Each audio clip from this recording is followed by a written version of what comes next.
கிறிஸ்துவுக்குள் அன்பான தேவனுடைய பிள்ளைகளே, ஆண்டவராகிய இயேசு கிறிஸ்துவின் நாமத்தில் அன்போடு உங்களை நான் வாழ்த்துகிறேன். இந்த புதிய நாளுக்காக ஆண்டவருக்கு நன்றி சொல்லுகிறேன். கர்த்தர் கொடுத்திருக்கிற புதிய ஜீவனுக்காக, ஆயுசு நாட்களுக்காக கர்த்தரை நான் ஸ்தோத்தரிக்கிறேன். கர்த்தருடைய நாமம் மாத்திரம் மகிமைப்படுவதாக. இந்த நாளிலும் கூட ஆண்டவர் நம்மோடு கூட இருந்து அவர் நம்மை நடத்துவார். கர்த்தருக்கு ஸ்தோத்திரம். இந்த நாளில் நம்ம ஒரு பல வேளைகளில் பல நேரங்களில் அநேக காரியங்களை குறித்து யோசிக்கிறோம். இந்த காரியம் முடிவு பெற்றுவிடும், ஒரு வெற்றி பெற்று விடுவோம், காரியம் வாய்த்து விடும் அப்படின்னு சொல்லி நம்ம எதிர்பார்த்து காத்திருந்தோம். ஆனால் அந்த காரியம் நடக்கலை. நம்ம நடப்பதற்கான வாய்ப்பே இல்லை, எல்லாம் முடிஞ்சு போச்சு அப்படி சொல்லக்கூடிய நிலைமையில் ஒரு இன்றைக்கி அநேகர் இருக்கிறார்கள்.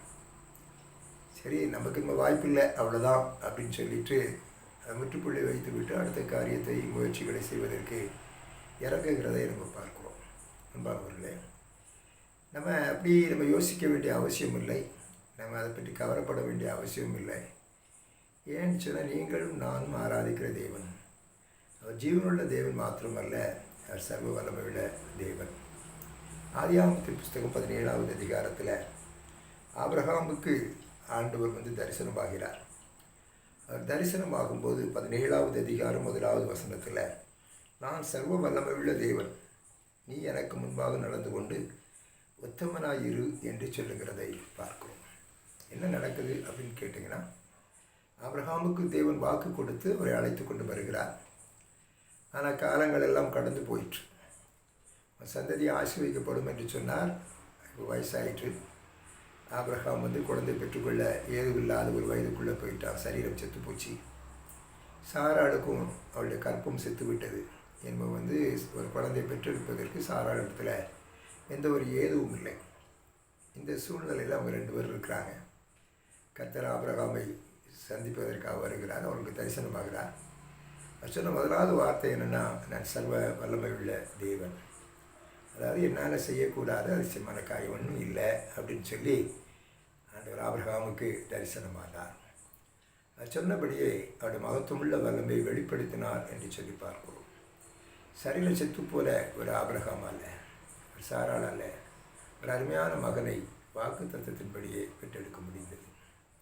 நீங்கள் ஒருவேளை நினைக்கலாம், எப்படி சாத்தியம்? அறிவியல் ரீதியாக, மருத்துவ ரீதியாக சாத்தியமே இல்லையே அப்படின்னு சொன்னால் சாத்தியமில்லை தான். ஆனால் தேவனால் எல்லாம் கூடும், விசுவாசிக்கிறவர்களுக்கு எல்லாம் கூடும் என்று ஆண்டவர் சொல்லுகிறார். வேதாகமத்தில் பார்த்தீங்கன்னா, புருஷன் துணை இல்லாமல் ஒரு அழகான குழந்தை மரியாள் பெற்றெடுத்தான்னு சொல்லி பார்க்கிறோம்.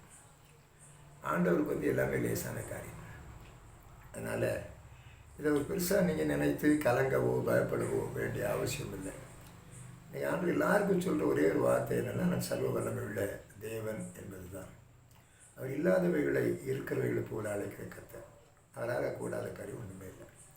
அதனால் இன்றைக்கி உங்கள் காரியெல்லாம் முடிஞ்சு போச்சு, எனக்கு வாய்ப்பு இல்லை, உங்கள் குழந்தையை பெற்றுக்கொள்ள வாய்ப்பு இல்லை, இந்த காரியம் நடப்பிக்க வாய்ப்பு இல்லை அப்படின்னு ஒருவர் நீங்கள் சொல்லுவீர்களே. ஆனால் பாருங்கள், ஆசீர்வதித்து போனால் 4 நாள் ஆயிற்று, என்ன இங்கே அவ்வளோதான் ஆறிப்போச்சு அப்படின்னு சொன்ன நிலைமையில், நானே வீட்டில் நானே ஜீவனமாக இருக்கிறேன் என்று சொன்ன ஆண்டவர் அன்றைக்கி லாசர் உயிரோடு எழுப்பி கொடுத்தார்.